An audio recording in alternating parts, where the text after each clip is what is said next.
গ্রামের নাম সবুজপুর। গ্রামের দক্ষিণ প্রান্তে ছিল এক বুড়ির ছোট্ট বাড়ি।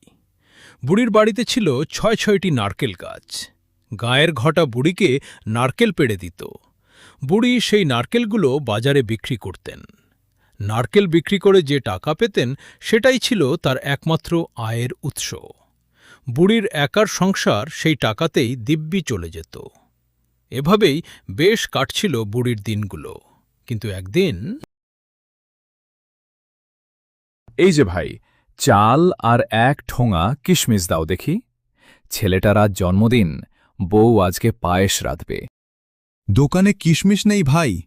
দোকানের যা হাল, বিক্রি বাট্টা তেমন হয় না। ধার দেনা করে কোনো মতে দিন চলছে। আচ্ছা, দেখি অন্য কোনো দোকানে পাওয়া যায় কি না।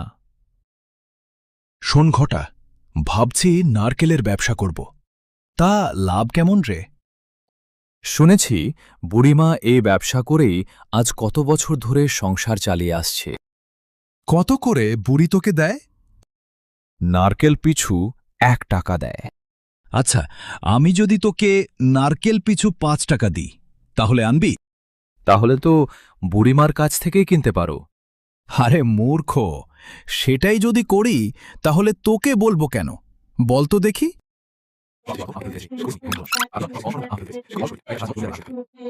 কিরে, কেমন বুদ্ধিটা দিলুম?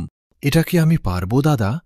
না না বাবা, ধরা পড়ে গেলে বিপদ হবে। তুমি বরং অন্য কাউকে বলো।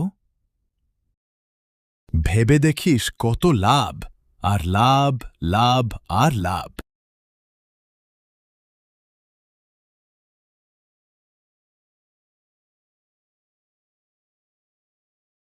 এ আসার সময় হলো। সারাদিন মাঠে থেকে কি করো বলো শুনি। তাও যদি 2টো টাকা বেশি আসতো তাহলে একটা কথা ছিল। যা আয় হয় তাতেই তো সংসার চলে যায় গিন্নি, তাই না বলো? তাই তো, জন্মদিনে ছেলেটাকে একটা মাছও খাওয়াতে পারোনি। ভাগ্যিস 2-1 টাকা জমিয়ে রেখেছিলাম, না হলে তো ছেলেটার মুখে পায়েসও তুলে দিতে পারতাম না। যত সব। এই ছোড়া, শিগগির একবার আয় দেখি।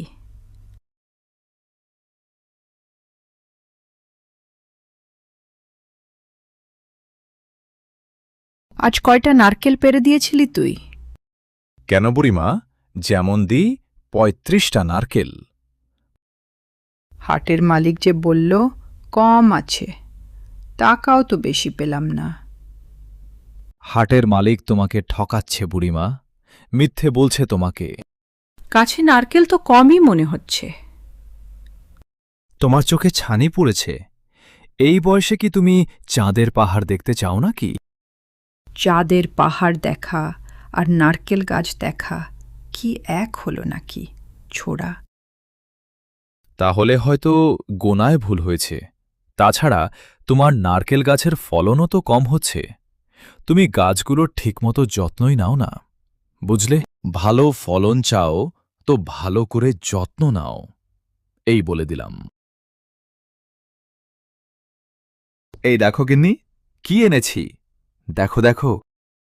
ওমা গো, কাতলা মাছ! তা হঠাৎ এত টাকা কোথায় পেলি শুনি?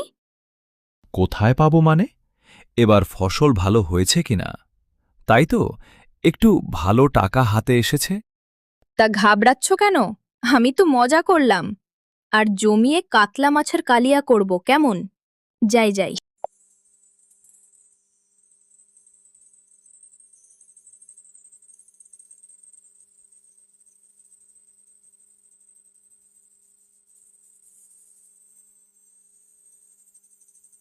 এই কিরে, কিসের শব্দ হলো?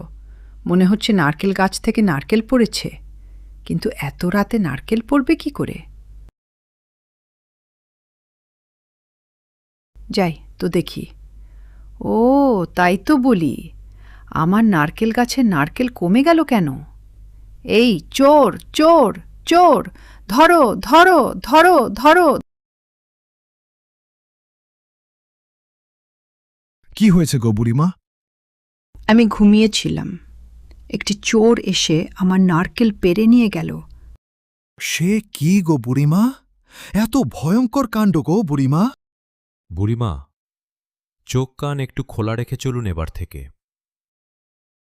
আমি তো বুড়ো মানুষ, রাত জেগে কি আর পাহারা দিতে পারবো? তোমরা কেউ যদি আমার হয়ে নারকেল গাছগুলো পাহারা দিতে তাহলে খুব ভালো হতো। এতক্ষণ কথা বলার সময় তো সব শয়তানগুলো ছিল। পাহারা দেওয়ার কথা বলতেই সবগুলো কেটে পড়ল। কিন্তু এখন কি করি আমি? তারপর বুড়ি সারা রাত ধরে ভাবতে লাগল কি করা যায়। কিন্তু নারকেলগুলো দিনের পর দিন এভাবেই চুরি হতে লাগল। একদিন বুড়ি একটি কুকুর আনল। কুকুরটিকে পুষে পাহারায় রাখল। কিন্তু কুকুরটি রাতে একবারও ঘেউ ঘেউ করে না। ফলে এভাবেই বুড়ির নারকেল গাছের নারকেল চুরি হতে লাগল। বুঝলি ঘটা, নারকেলগুলো দিনে দিনে কমে যেতে লাগলো। তুমি তো কুকুর পুষেও চোরকে ধরতে পারলে না, এখন আর আমার কি করার আছে? তোর কি সময় হবে না আমার নারকেল গাছগুলো একটু পাহারা দেওয়ার? বাপ আমার, একটু দেখ না রে। খেপেছ নাকি? আমি কি আমার চাষবাস বাদ দিয়ে এখন তোমার নারকেল গাছ পাহারা দেব? খেয়ে দেয়ে কাজ নেই তো আমার? আজকে ঘটা কথাগুলো কেমন যেন লাগলো আমার। এবার তো দেখছি আমাকে পাহারায় বসতেই হবে। দেখি চোরটা কে।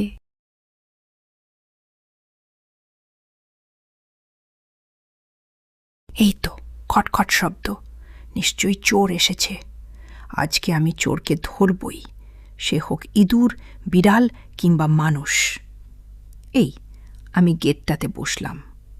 চোর বের হলে এখান দিয়েই বের হতে হবে। কিছুক্ষণ পর বুড়ি ঘুমিয়ে যায়। এই ফাঁকে চোর বের হয়ে যায়।